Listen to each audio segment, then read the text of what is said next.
Plus les jours passent, plus des actes flous amènent à se poser des questions à quand la sincérité du Burkina et du Niger dans la nouvelle aventure qui les lie au Mali. Hello les amis et bienvenue sur votre chaîne d'information Chéri News. Aujourd'hui on va parler de les derniers événements en lien avec les pays de l'AES qui méritent une clarification de la part de Burkina et le Niger. Premier cas concerne le Burkina. Les autorités de ce pays, dans une récente sortie sur la bataille de Tinzaouaten, ont déploré et condamné l'ingérence de l'Ukraine en soutien aux groupes rebelles et terroristes sans aller plus loin comme le Mali et le Niger. Ces deux pays ont rompu avec effet immédiat les relations diplomatiques avec l'Ukraine.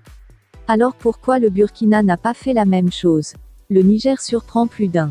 L'acte le plus commenté, c'est la présence d'une forte délégation du Niger en tête le Premier ministre en Algérie. Un séjour lors duquel, le Premier ministre de ce pays membre de l'AES manifestant le grand désir du Niger de renforcer les relations avec l'Algérie tout en reconnaissant les efforts d'Alger dans le cadre de la lutte contre le terrorisme et la sécurisation au Sahel. Cette grille de lecture a surpris plus d'un.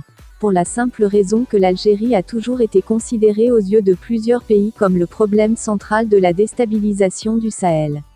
Et ce qui est épatant dans tout ça, sachant bien le climat tendu entre le Mali et l'Algérie, le Niger a posé cet acte qui est contraire à la vision de l'AES qui nécessite une concertation mutuelle pour l'avenir des trois pays en proie au terrorisme. Ce qui veut dire que l'intérêt de l'AES prime sur celui de chacun des trois pays. Pour ce qui est de la situation tendue entre le Mali et l'Algérie, cela remonte à des décennies et le fait le plus récent est la fin annoncée de l'accord de paix issu du processus d'Alger par les autorités maliennes. Chose que l'Alger n'a pas du tout digérée. Or, cette décision était plus que salutaire pour la simple raison que malgré cet accord, la situation s'est plus détériorée au nord du Mali sous les yeux de l'Alger et la communauté internationale. Et le cas dernier qui traduit les bonnes raisons de méfiance du Mali vis-à-vis de l'Alger, c'est la bataille de Tinzaouaten. Plusieurs canaux ont souligné la présence des terroristes et groupes rebelles sur le sol algérien afin de se mettre à l'abri de l'offensive des forces armées maliennes.